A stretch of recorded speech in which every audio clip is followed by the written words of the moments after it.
There's some language that indicates revelatory. It says they're looking on this alphabet and grammar that they're working on, and the principles of astronomy is understood by the ancients unfolded to them, right? That sounds revelatory. So you use the phrase alphabet and grammar.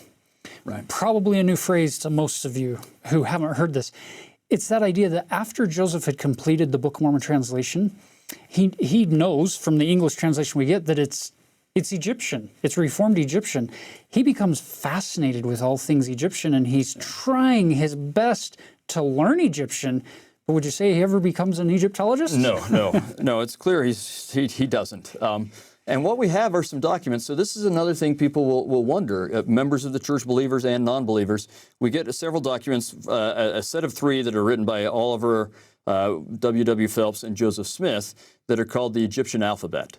And it's interesting because when he talks about the principles of astronomy being unfolded, he says he was with Oliver W.W. Phelps and he himself, and they were laboring on this alphabet and the principles of astronomy unfolded. So that's probably what he's talking about, probably those 3 documents. I mean, it could be something else, but the puzzle pieces fit together well, right? Yeah.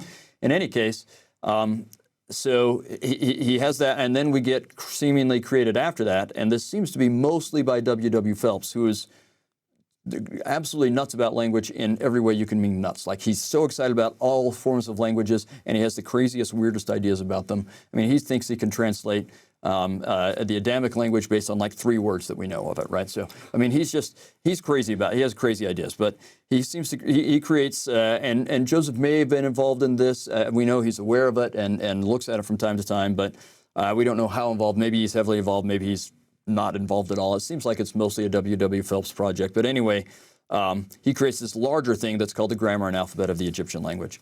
And many people have supposed that Joseph uses that to translate the Book of Abraham. The problem is that it makes no sense at all. It's certainly not from an Egyptian point of view. Now, it may make some sense from thinking about, the ontology of things and so on, some more abstract concepts. But from a tool of translation, it doesn't make sense for that. But again, if you look at a couple of kinds of documents, if you look at what the eyewitnesses said, they tell us Joseph Smith translated the first night before he's had any chance for creating an alphabet, right? He's translating immediately.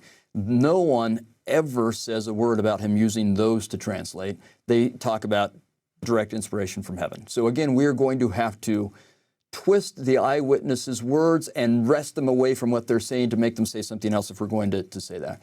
Additionally, and I've spent over the last year, as I've been working on some articles and some books and things, I've spent untold hours trying to puzzle through, well, the last couple of years, but especially the last year, trying to puzzle through these documents. And it's very clear to me, as you look at the different symbols and the way they're used in all these different documents, including on the earliest copies we have of the Book of Abraham, I think you can show that they are not used to translate. You can't figure out what they are going to do. You can just figure out what they don't do.